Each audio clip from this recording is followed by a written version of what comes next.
اعوذ باللہ من الشیطان الرجیم بسم اللہ الرحمن الرحیم وقاتلوہم حتی لا تکون فتنہ ویکون الدین کلہ للہ وقال تعالی ظہر الفساد فی البر والبحر بما کسبت ایدی الناس لیذیقہم بعض الذی عملوا لعلہم یرجعون۔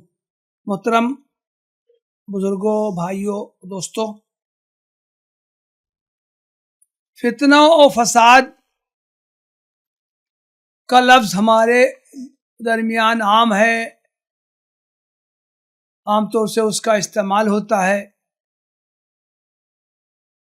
لڑائی جھگڑا، ہنگامہ، بدامنی، جان و مال کی تباہی، فرقہ وارانہ فساد، بلوا، غدر، ان معنوں میں اس لفظ کا استعمال ہوتا ہے۔ قرآن اور حدیث میں بھی دونوں الفاظ کا استعمال، فتنے کا بھی لفظ اور فساد کا بھی لفظ حدیث میں بھی کثرت سے آیا ہے، اور قرآن مجید میں بھی اس لفظ کا استعمال بہت زیادہ ہوا ہے۔ قرآن کا انڈیکس ہم دیکھیں تو معلوم ہوتا ہے کہ لفظ فتنہ کا استعمال تو قرآن میں 33 مرتبہ ہوا ہے، اور فتنے کے مادے سے جو اور الفاظ ہیں وہ تقریباً 26 مقامات پر آئے ہیں۔ اسی طرح فساد کا لفظ قرآن مجید میں 11 مقامات پر آیا ہے، اور فساد کے مادے سے جو الفاظ آئے ہیں قرآن میں 39 مقامات پر آئے ہیں۔ یہ گویا کہ قرآن مجید کی اور حدیث کی ایک خاص اصطلاح ہے، اس کا دائرہ بہت زیادہ وسیع ہے، مختلف معانی میں اس کا استعمال قرآن مجید میں بھی ہوا ہے اور حدیث میں بھی ہوا ہے۔ قرآن مجید میں یہ فتنے کا لفظ کئی مقامات پر آزمائش کے معنی میں استعمال ہوا ہے۔ وَنَبْلُوكُمْ بِالشَّرِّ وَالْخَيْرِ فِتْنَةً، ہم تمہیں آزماتے ہیں شر کے ذریعے بھی، خیر کے ذریعے بھی، مصیبت میں ڈال کر، پریشانی میں ڈال کر، اور آرامدہ زندگی دے کر بھی۔ احسب الناس ان یترکوا ان یقولوا آمنا وہم لا یفتنون، کیا لوگوں نے یہ سمجھ رکھا ہے کہ وہ صرف ہم ایمان لائے کہہ کر چھوڑ دیے جائیں گے اور ان کی آزمائش نہیں ہوگی۔ وَاعْلَمُوا أَنَّ أَمْوَالَكُمْ وَأَوْلَادَكُمْ فِتْنَةٌ، جان لو کہ تمہارے مال اور تمہاری اولاد یہ تمہارے لیے وجہ آزمائش۔ اسی طرح فتنے کا لفظ عذاب کے معنی میں بھی آیا ہے۔ جہنم میں جو عذاب انہیں جو دیا جائے گا اس کے بارے میں یوم ہم علی النار یفتنون، وہ وقت جب کہ انہیں جہنم کا عذاب دیا جائے گا اور ان سے کہا جائے گا ذوقوا فتنتکم، اپنے فتنے کا مزہ چکھو۔ یہ صاف معلوم ہوتا ہے کہ یہاں پر جہنم کا جو عذاب دیا جائے گا اس کے لیے فتنے کا لفظ آیا ہے۔ اسی طرح گناہوں کے نتیجے میں انسان جن برے انجام سے دوچار ہوں گے اس کے لیے بھی قرآن مجید میں فتنے کا لفظ آیا ہے۔ اللہ تعالیٰ کا ارشاد ہے وَاتَّقُوا فِتْنَةً لَا تُصِيبَنَّ الَّذِينَ ظَلَمُوا مِنْكُمْ خَاصَّةً، اس فتنے سے بچو جس کا شکار صرف ظالم ہی نہیں ہوں گے بلکہ دوسرے انسان بھی اس کا شکار ہوں گے۔ تو گیا کہ اس میں جو گناہوں کے نتیجے میں جو اللہ تعالیٰ کی طرف سے جو عمومی عذاب آتا ہے بطور سزا کے لیے، جس کی لپیٹ میں ظالموں کے ساتھ دوسرے انسان بھی آتے ہیں، اس کو قرآن مجید میں فتنے سے تعبیر کیا گیا ہے۔ اسی طرح قرآن مجید میں فساد کا بھی لفظ مختلف معانی میں آیا ہے۔ ظاہر ہے کہ اس وقت قرآن مجید کے تمام مقامات کا جہاں پر کہ فتنہ یا فساد کا لفظ آیا ہے، تمام مقامات کا استقصاء کرنا اور کہاں پر کس معنی میں آیا ہے یہ بیان کرنا مقصود نہیں ہے، یہ ایک مقصود کام ہے۔ میں آپ کے سامنے چند مقامات خاص طور سے پیش کرنا چاہتا ہوں جن میں کہ قرآن میں اہمیت کے ساتھ اور حدیث میں بھی فتنے یا فساد کا لفظ آیا ہے اس کا تذکرہ کیا گیا ہے. یہ بیان کیا گیا ہے کہ یہ فتنہ یا فساد کیوں ظاہر ہوتا ہے, اس کی کیا قباحتیں ہیں, اور پھر اس کے ازالے کے لیے قرآن مجید میں کیا باتیں بیان کی گئی. ایک بات میں ابتدا ہی میں عرض کر دوں کہ انسانی زندگی میں جو فساد ظاہر ہوتا ہے, جو فتنہ ظاہر ہوتا ہے, جو غلط روی جس کا لوگ شکار ہوتے ہیں, ان کے ازالے کے لیے قرآن مجید میں دو نکات یا دو پہلو بیان کیے گئے. ایک تو قرآن مجید میں ان غلط کاموں کی سرزنش کی گئی ہے, ان کی برائی بیان کی گئی ہے, ان کی شدت اور ہولناکی بیان کی گئی ہے. یہ بیان کیا گیا ہے کہ ان کاموں پر اللہ تعالیٰ کا غضب بھڑکتا ہے, وہ ناراض ہوتا ہے, اور اس کے نتیجے میں وہ اس دنیا میں بھی سزا دے سکتا ہے. اور اگر کوئی شخص اپنی غلط روی اور ظالمانہ روش اور فساد پھیلانے کی وجہ سے اس دنیا میں اس کی سزا وہ نہ پا سکے, تو لازماً آخرت میں مرنے کے بعد کی زندگی میں جب دوسری دنیا برپا ہوگی تو پائی پائی کا حساب ہوگا. فَمَن يَعْمَلْ مِثْقَالَ ذَرَّةٍ خَيْرًا يَرَهُ وَمَن يَعْمَلْ مِثْقَالَ ذَرَّةٍ شَرًّا يَرَهُ. جس نے ذرہ برابر بھی اس دنیا میں اچھا کام کیا ہوگا, بھلا کام کیا ہوگا, وہ بھی بعد کی زندگی میں اپنے سامنے اسے پائے گا, اور جس نے اس دنیا میں کوئی غلط کام کیا ہوگا وہ مرنے کے بعد کی زندگی میں اس کو بھی اپنے سامنے پائے گا, اور اس کے مطابق اس کو سزا دی جائے گی. تو ایک طرف قرآن جو فتنے فساد کے جو عواقب ہیں اس کا وہ تذکرہ اس طرح کرتا ہے کہ لوگوں ہوشیار رہو, اس دنیا میں تم جو بھی غلط کام کرو گے ممکن ہے کہ اس دنیا ہی میں تمہیں اس کی سزا مل جائے, اور اگر نہیں ملی تو آخرت میں تم کو لازماً اس کی سزا مل کر رہے گی. دوسری طرف کچھ کام ایسے بھی ہیں کہ جن کے بارے میں قرآن مجید میں صراحت سے اسی دنیا میں سزاؤں کا تذکرہ کیا گیا ہے. جو کام آدمی غلط کرے گا جس سے کہ سماج میں فتنہ پھیلے گا, بڑے تعداد میں لوگ اس سے متاثر ہوں گے, ظلم و جبر کی روش جو اختیار کی جائے گی, تو اس کے بارے میں قرآن مجید میں اسی دنیا میں مختلف سزائیں دینے کا تذکرہ کیا گیا ہے.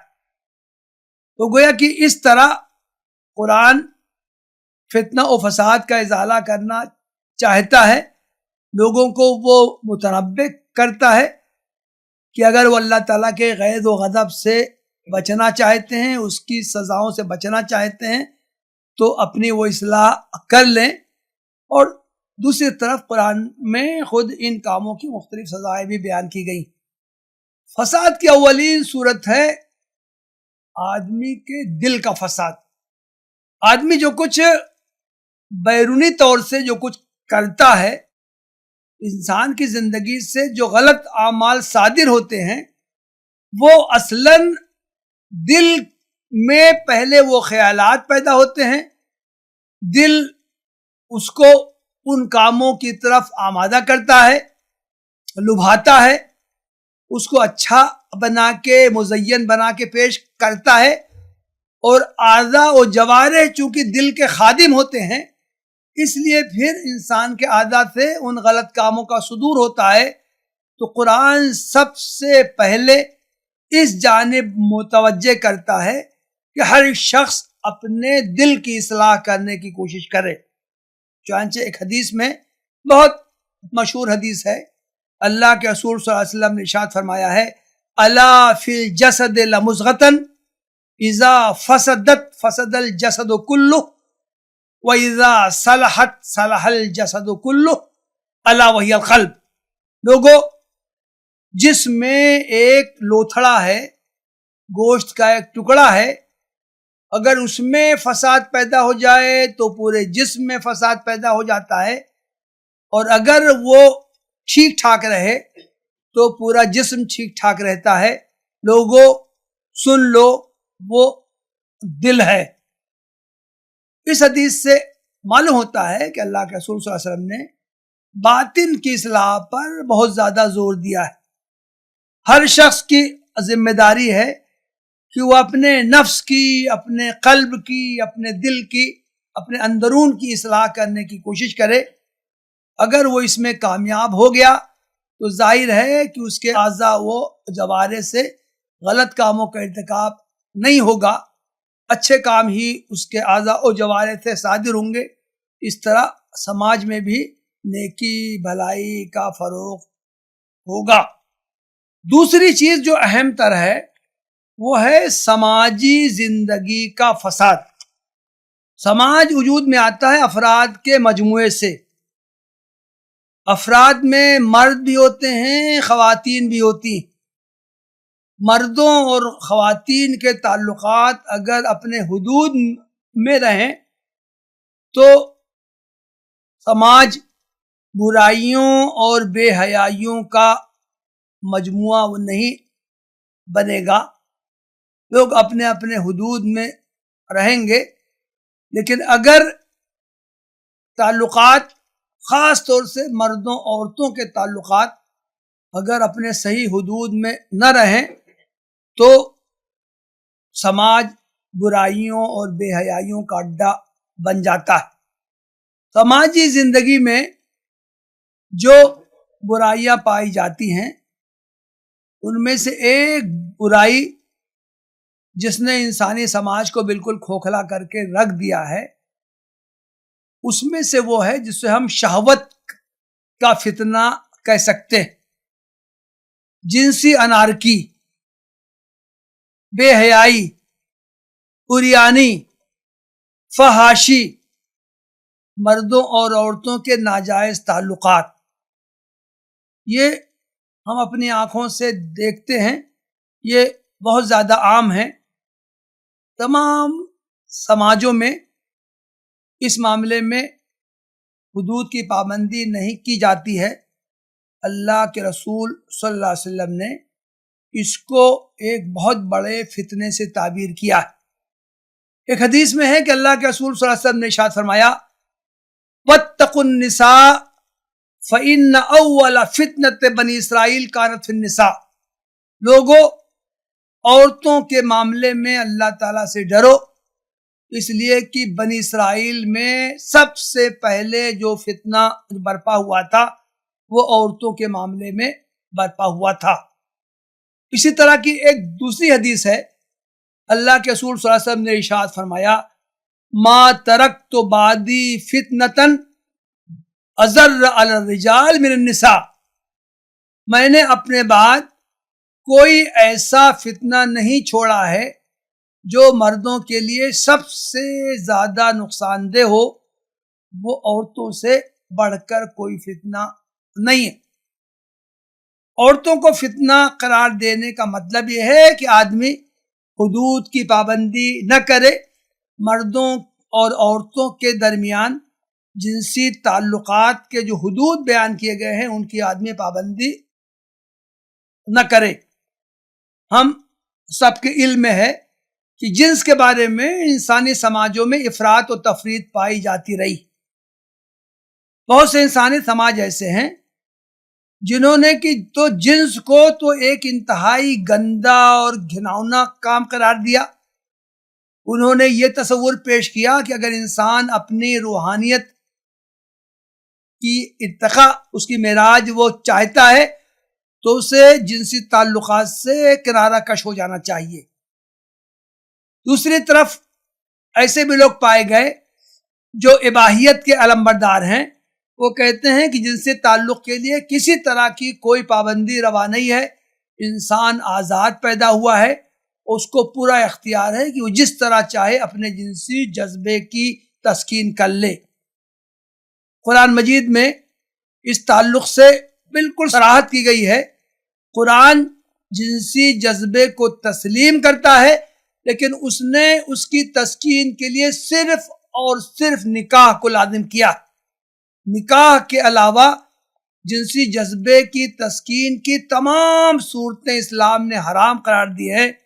اسلام نکاح کو حسن سے تعبیر کرتا ہے. محسنین غیر مصافحین ولا متخذی اخدان، محسنات غیر مصافحات ولا متخذات اخدان، چاہے مرد ہوں چاہے عورتیں ہوں، ان کو لازماً نکاح کے بندھن میں بن جانا چاہیے. آزادانہ بے حیائی اور جنسی روش بھی جائز نہیں ہے، اور چھپ کر اس کا ارتکاب کرنا بھی جائز نہیں. ولا تقربوا الزنا انہ کان فاحشۃ وساء سبیلا، لوگو زنا سے بچو، یہ بہت برا کام ہے اور بدترین یہ راستہ ہے. ہم جانتے ہیں کہ زنا کی سزا قرآن میں بیان کی گئی ہے. اگر کوئی غیر شادی شدہ اس کا ارتکاب کرے اسے 100 کوڑے مارے جائیں گے، اور اگر شادی شدہ ہونے کے بعد جنسی تسکین کے بعد کوئی اس عمل کا ارتکاب کرتا ہے تو اسے پتھر مار مار کر ہلاک کر دیا جائے گا. یہ جو اتنی سخت جو سزا ہے وہ اسی لیے ہے کہ جنسی تسکین کا اس کے لیے راستہ کھلا ہوا تھا، جائز ذرائع موجود تھے، لیکن اس نے ناجائز ذرائع کو اختیار کیا. لوگ یہ کہتے ہیں کہ کسی ایک شخص نے دوسری عورت سے بدکاری کی تو ان دونوں کی آزاد جب مرضی ہے تو اس کے لیے اتنی سخت سزا کیوں دی گئی ہے. وہ یہ غور نہیں کرتے ہیں کہ یہ کوئی انفرادی عمل نہیں ہے، بلکہ اس شخص نے سماج میں گندگی پھیلائی ہے، سماج میں آوارگی پھیلائی ہے. اس کے اس عمل کے جو برے اثرات ہیں وہ پورے سماج پر پھیلتے ہیں، اس وجہ سے اتنی سخت سزا اس میں دی گئی. سماجی زندگی ہی کا ایک محدود دائرہ ہے جو خاندان کا ہے. مرد عورت کا رشتہ ہو گیا ہے، میاں بیوی کی حیثیت سے وہ زندگی گزارتے ہیں. تو جس طرح شادی کے بغیر مرد عورتوں کا تعلق حرام ہے، اسی طرح نکاح کے بعد بھی اگر کوئی شخص بدکاری کرتا ہے یا وہ اپنی بیوی کے جائز حقوق ادا نہیں کرتا ہے تو وہ ایک غلط کام کرنے والا ہے. خاندانی زندگی کی ابتدا کرنے میں جو لوگ رکاوٹ بنتے ہیں وہ بھی ایک غلط کام کرنے کا ارتکاب کرتے ہیں. یہ دونوں باتیں احادیث میں بیان کی گئی ہیں. بہت ایک مشہور حدیث ہے، صحیح مسلم میں آئی ہے، تمثیل کے انداز میں اس کو بیان کیا گیا ہے. یہ کہا گیا ہے کہ شیطان جو ابلیس اعظم ہے، وہ ابلیس اپنے مجلس آراستہ کرتا ہے، پانی پر اپنا وہ عرش بچھاتا ہے. پوری دنیا میں جو اس کے کارندے ہیں، ابلیس کے جو چیلے ہیں، چھوٹے شیاطین ہیں، سب کو وہ بلاتا ہے اور ان کی کارروائیاں سنتا ہے. ہر چھوٹا شیطان اپنی کارروائی بیان کرتا ہے. ہم نے اس طرح لوگوں کو گمراہ کرنے کی کوشش کی، غلط کاموں پہ اس کو آمادہ کیا، چوری کروا دی، رشوت دلوا دیا، لڑائی جھگڑا کروا دیا. مختلف طرح کے جو سماج میں جو برائیاں عام ہوتی ہیں وہ سب شیاطین اپنی کارگزاری بیان کرتے ہیں. حدیث میں آتا ہے کہ وہ شیطان خاموشی سے ان کی باتیں سنتا رہتا ہے، یہاں تک کہ ایک شیطان کا چیلا کھڑا ہوتا ہے. وہ یہ رپورٹ پیش کرتا ہے کہ میں نے تو آج میاں بیوی میں لڑائی کروا دی، دونوں میں اتنی زیادہ لڑائی کروا دی کہ اب دونوں ایک ساتھ رہنے پر تیار نہیں ہیں، اور اب تو ان دونوں نے یہ طے کر لیا ہے کہ ہم یہ رشتہ ختم کر لیں گے.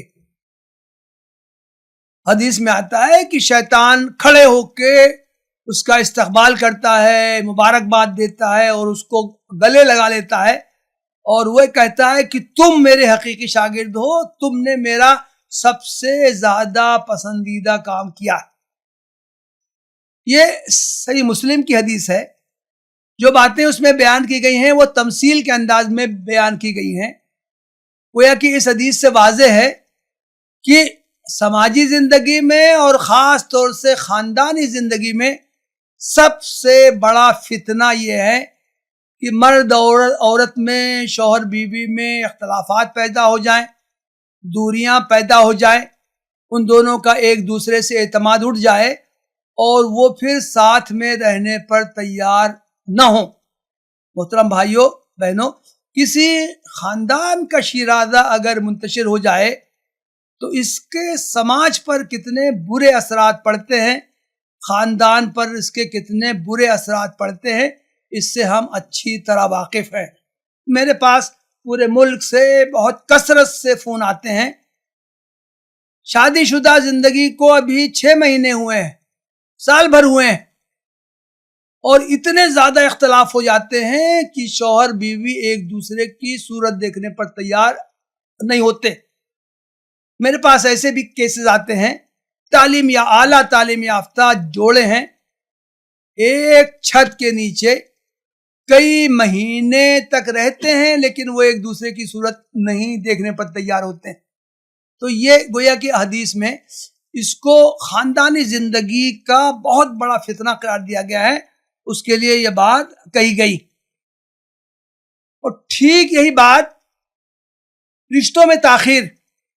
لڑکیاں بیٹھی رہتی ہیں، ہم نے نکاح کو اتنا مشکل بنا دیا ہے کہ لڑکی کی پیدائش ہوتے ہی اس کے ماں باپ کو اس کی شادی جو 20-25 سال کے بعد ہوگی، اس کی فکر اس کی پیدائش ہی سے شروع ہو جاتی ہے، اس کے جہیز کو اکٹھا کرنے کی، جب شادی میں دولہا والوں کی خواہش پوری کرنے کی، طویل باراتیوں کی خاطر تواضع کرنے کی فکر پیدا ہو جاتی.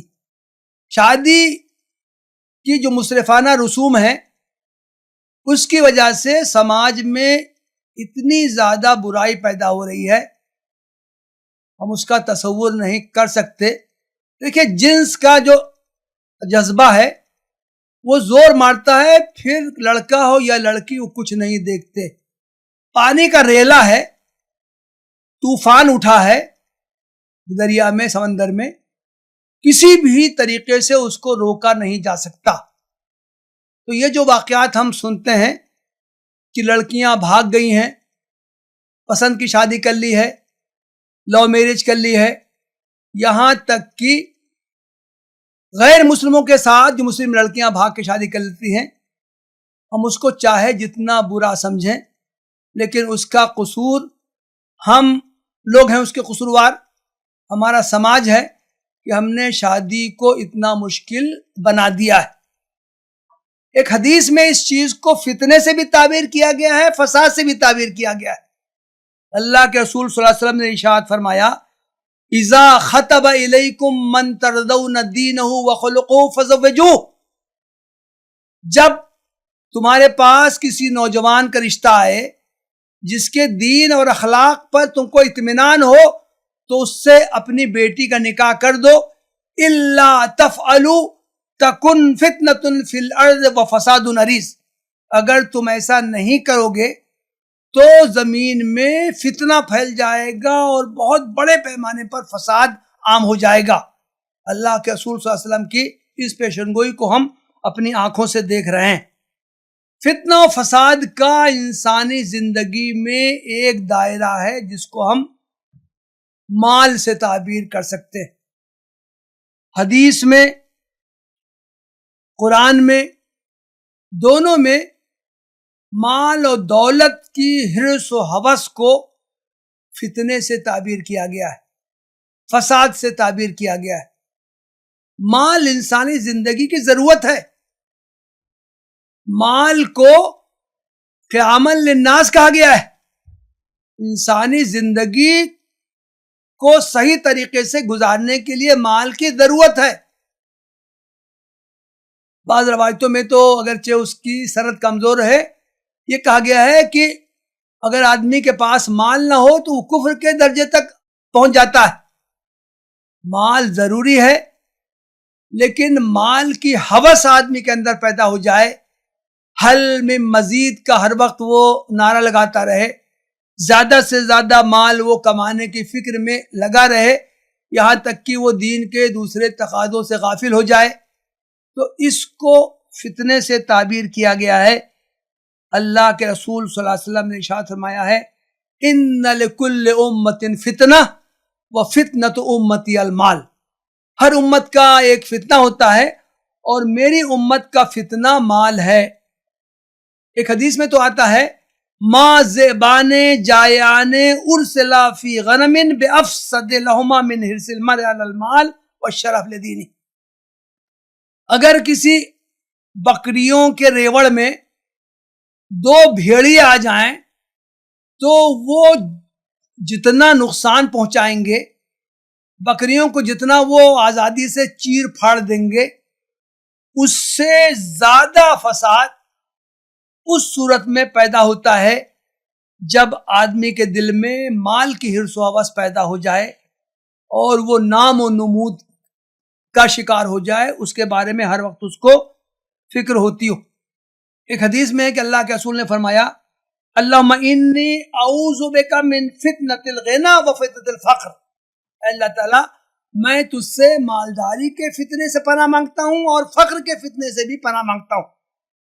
گویا کہ اگر فقر حد سے زیادہ بڑھ جائے تو یہ بھی انسان کے لیے فتنہ ہوتا ہے، اور اگر وہ مال و دولت اکٹھا کرنے کے چکر میں اپنے آپ کو بہت زیادہ مشغول کر لے تو یہ بھی فتنے کا باعث بنتا ہے۔ یتیموں کا مال، قرآن میں کہا گیا ہے کہ یتیموں کے جو سرپرست ہیں وہ ان کا خیال رکھیں، ان کے مال کو اللہ تللہ ضائع نہ کریں، اپنے اوپر خرچ نہ کر لیں، بلکہ اس کے وہ متولی بنیں اور ان یتیموں ہی پر خرچ کریں۔ پھر کہا گیا ہے واللہ یعلم المفسد من المصلح، اللہ تعالیٰ خوب جانتا ہے کہ تم میں سے کون فسادی ہیں اور کون مصلح، جو یتیموں کا مال ہڑپ کر لیتے ہیں، اپنے اوپر خرچ کر لیتے ہیں، ان پر نہیں خرچ کرتے ہیں، اللہ تعالیٰ ان کو مفسد قرار دیتا ہے، فسادی قرار دیتا ہے، اور وہ کہتا ہے کہ اللہ تعالیٰ کو خوب خبر ہے کہ تم یہ جو مال خرچ کر رہے ہو اس میں تمہارے پیشن اصلاح ہے یا تم اس میں فسادی بنے ہوئے ہو۔ قرآن مجید میں فرعون کی مثال دی گئی، بہت بڑا مالدار تھا، بہت زیادہ اس کے پاس مال اور دولت تھے، اس کے پاس اتنا مال تھا کہ اس کی جو کنجیاں تھیں وہی بہت بڑے تعداد میں لوگ اس کو اٹھا پاتے تھے۔ جب کنجیاں نہیں اٹھا پاتے تھے تو اس کے پاس کتنا مال ہوگا اس کا آپ اندازہ کر لیں، لیکن وہ غرور میں مبتلا تھا، وہ بخل کا شکار تھا، مال وہ خرچ نہیں کرتا تھا۔ تو قرآن مجید میں اس کی بدترین ایک مثال پیش کی گئی، قوم کے لوگوں نے اس کو سمجھایا اور کہا وَلَا تَبْغِ الْفَسَادَ فِي الْأَرْضِ إِنَّ اللَّهَ لَا يُحِبُّ الْمُفْسِدِينَ، زمین میں فساد نہ پھیلاؤ، اللہ تعالیٰ فساد پھیلانے والوں کو پسند نہیں کرتا ہے، محبوب نہیں رکھتا ہے۔ تو گویا فرعون کی مثال دی گئی ہے، جو لوگ مال و دولت پر سانپ بن کے بیٹھے رہتے ہیں، خرچ نہیں کرتے ہیں، غریبوں کی امداد نہیں کرتے ہیں، صرف اپنے زور بازو کا وہ کمایا ہوا سمجھتے ہیں، تو حقیقت میں وہ سماج میں فساد پھیلا رہے ہیں۔ معاشی زندگی ہی کا ایک پہلو یہ ہے کہ آدمی تجارت میں حلال و حرام کی پرواہ وہ نہ کرے، زیادہ سے زیادہ کمانے کی فکر کرے، دھوکہ دے، بے ایمانی کرے، ملاوٹ والا مال بیچے، خود لے تو زیادہ لے، دوسروں کو دے تو ڈنڈی مال لے، ان سب چیزوں کو بھی فساد سے تعبیر کیا گیا ہے۔ اس تعلق سے قوم شعیب کی مثال دی گئی ہے۔ حضرت شعیب علیہ السلام کی قوم ایک طرف تو توحید پر عمل پیرا نہیں تھی، شرک کرتی تھی، دوسری جو اس کے اندر برائی تھی وہ سماجی زندگی میں یہی تھی کہ وہ ناپ تول میں فرق کرتے تھے، ڈنڈی مارتے تھے، بے ایمانی کرتے تھے۔ اس کو حضرت شعیب علیہ السلام نے فساد سے تعبیر کیا، وَلَا تُفْسِدُوا فِي الْأَرْضِ بَعْدَ إِصْلَاحِهَا، لوگو زمین میں فساد نہ پھیلاؤ، اللہ تعالیٰ نے تو اصلاح کا حکم دیا ہے، ذالکم خیر لکم ان کنتم مومنین، اگر تم اللہ تعالیٰ کی ہدایت پر عمل کرو، بے ایمانی نہ کرو، تجارت صحیح طریقے سے کرو تو یہ تمہارے لیے بہتر ہے۔ تو گویا کہ اس کو بھی سماجی زندگی یعنی کہ تجارت وغیرہ میں صحیح رویہ اختیار کرنے کی بھی تاکید کی گئی ہے، اور اس میں غلط رویہ اختیار کرنے کو فساد سے تعبیر کیا گیا۔ ایک چیز جس پر قرآن میں بہت زیادہ زور دیا گیا ہے اور اس کی خلاف ورزی پر شدید سزا بیان کی گئی ہے، وہ ہے امن و امان کی رعایت نہ کرنا۔ اسلام یہ چاہتا ہے کہ تمام لوگ، کوئی چاہے جس مذہب کے ماننے والے ہوں، لیکن سماج میں امن ہونا چاہیے، ہر ایک کو آزادی ہونا چاہیے کہ جس طرح چاہے زندگی گزارے۔ تو جو لوگ اس میں رکاوٹ ڈالتے ہیں ان کے لیے بھی قرآن میں بہت سخت وعیدیں سنائی گئی ہیں۔ سورہ مائدہ میں اللہ تعالیٰ کا ارشاد ہے، من قتل نفسا بغیر نفس او فساد فکانما قتل الناس جميعا، جس نے کسی انسان کو ناحق قتل کیا، زمین میں فساد پھیلانے کی وجہ سے اس نے قتل و غارت گری مچائی، اس کا جرم تو اتنا بڑا ہے کہ اس نے گویا کہ تمام انسانوں کو قتل کر دیا۔ ایک انسان کا ناحق قتل، گویا کہ قرآن اس کو تمام انسانوں کے قتل کے برابر تعبیر کرتا ہے، اور اس کی سزا تو قرآن میں اسی دنیا میں دینے کے لیے بیان کیا گیا ہے۔ سورہ المائدہ ہی میں آگے ہے، انما جزاء الذین یحاربون اللہ ورسولہ ویسعون فی الارض فسادا ان یقتلوا او یصلبوا او تقطع ایدیہم وارجلہم من خلاف او ینفوا من الارض، جو لوگ اللہ اور اس کے رسول سے جنگ کرتے ہیں اور زمین میں فساد پھیلانے کی کوشش کرتے ہیں، وہ لوگ تو اس قابل ہیں کہ انہیں بری طرح قتل کیا جائے، صرف قتل ہی نہیں، یقتلوا، ان کو بری طرح قتل کیا جائے، یا ان کو پھانسی پر لٹکا دیا جائے، یا ان کے ہاتھ اور پیر مخالف سمت میں کاٹ دیے جائیں، یا ان کو زمین میں نکال کے جلا وطن کر دیا جائے۔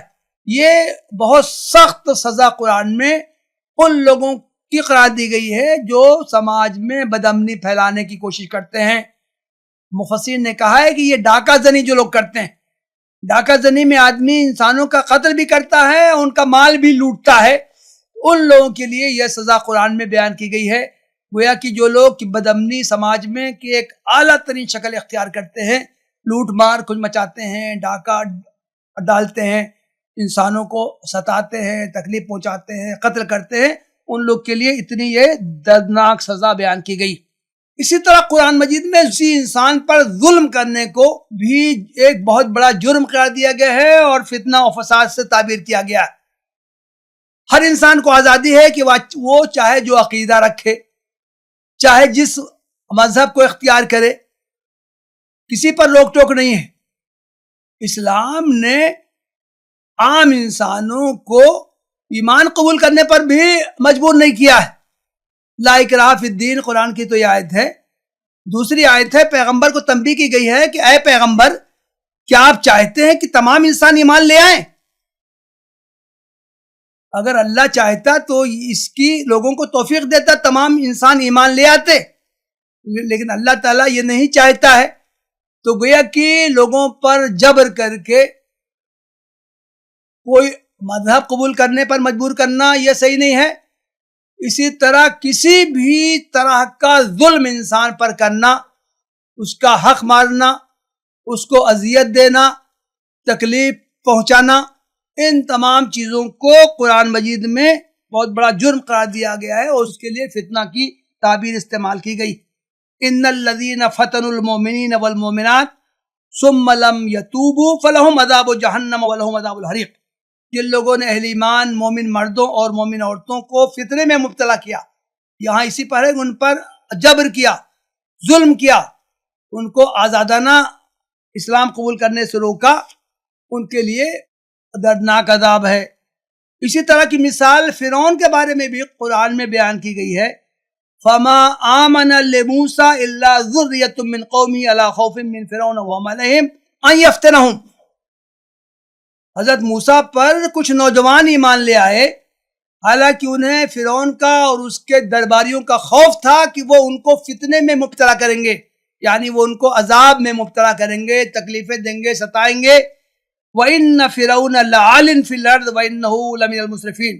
فرعون تو زمین میں بڑا گھمنڈ کرتا تھا، تکبر کرتا تھا اور فتنہ و فساد پھیلاتا تھا، تو اس کا تذکرہ کیا گیا۔ اور ہم جانتے ہیں کہ فرعون کا حشر قرآن میں کیا بیان کیا گیا ہے کہ اس کو سمندر میں غرقاب کر دیا گیا۔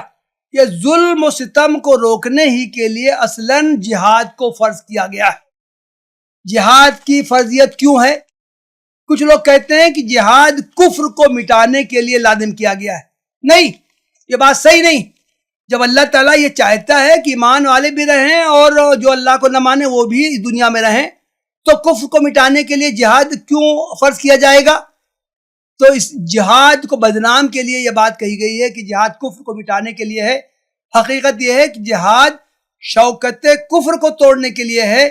کافروں کو یہ حق نہیں ہے کہ وہ کمزور لوگوں کو اسلام قبول کرنے سے روکیں یا کسی بھی مذہب کو اختیار کرنے سے روکیں۔ ہر شخص کو آزادی ہے۔ تو جو لوگ یہ بات کہتے ہیں کہ جہاد کی فرضیت اصلاً ظلم کو روکنے کے لیے ہے، ان کی بات بہت معقول معلوم ہوتی ہے۔ اور آخری بات یہ کہ قرآن مجید میں فتنے کا بھی لفظ اور فساد کا بھی لفظ اس بگاڑ کے لیے استعمال کیا گیا ہے جس کو دور کرنے کے لیے انبیاء کی بعثت ہوتی رہی ہے اور خاتم النبیین حضرت محمد صلی اللہ علیہ وسلم تشریف لائے۔ ابھی جو شروع میں جو تلاوت کی گئی ہے آیات کی، سورہ البقرہ کی آیات ہیں، وَإِذَا قِيلَ لَهُمْ لَا تُفْسِدُوا فِي الْأَرْضِ قَالُوا إِنَّمَا نَحْنُ مُسْلِمُونَ۔ جب انبیاء آتے ہیں وہ کہتے ہیں کہ بھائی زمین میں جو تم نے یہ فتنہ و فساد پھیلا رکھا ہے مت کرو، تو وہ کہتے ہیں کہ نہیں ہم تو اصلاح کر رہے ہیں۔ الا انہم هم المفسدون ولکن لا یشعرون۔ حقیقت میں یہی فسادی ہیں لیکن ان کو اس کا شعور نہیں۔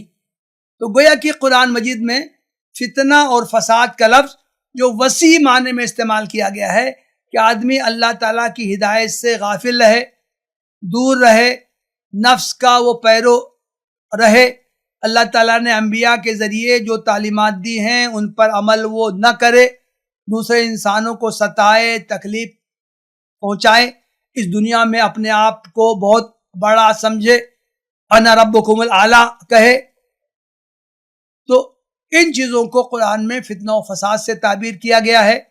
انبیاء کو بھی اسی لیے بھیجا جاتا رہا ہے کہ وہ اللہ تعالیٰ کا پیغام انسانوں تک پہنچائیں اور انسانی زندگی میں دنیا میں فتنہ و فساد سے بچے۔ وہی کام اب انبیاء کے پیروں کو بھی کرنا ہے، خاتم النبیین حضرت محمد صلی اللہ علیہ وسلم کے پیروکاروں کو بھی کرنا ہے۔ جو قرآن مجید میں جو بات کہی گئی ہے کنتم خیر امۃ اخرجت للناس تأمرون بالمعروف وتنہون عن المنکر، تم کو انسانوں کے لیے بھیجا گیا ہے، تم بہترین امت ہو اور تمہارا کام یہ ہے کہ معروفات کا حکم دو اور منکرات سے روکو۔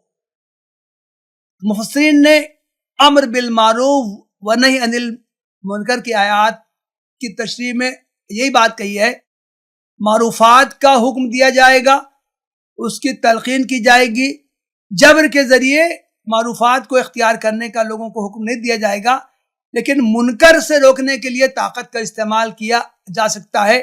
کسی انسان کو اجازت نہیں دی جا سکتی کہ وہ اپنے جیسے دوسرے انسانوں پر جبر کرے، ظلم کرے، ان پر اپنے مرضی تھوپے۔ اس لیے اہل ایمان کی ذمہ داری ہے کہ سماج میں جو فساد عام ہو، انسانوں پر ظلم کیا جاتا ہو، دوسرے انسانوں کو حقیر سمجھا جاتا ہو، کچھ لوگ اپنے آپ کو برتر سمجھیں، دوسروں کو اپنی مرضی کا غلام بنانے کی کوشش کریں، تو ایسے لوگوں کی سرکوبی کے لیے طاقت کا استعمال کیا جا سکتا ہے۔ میں انہی باتوں پر اکتفا کرتا ہوں۔ وآخر دعوانا الحمدللہ رب العالمین۔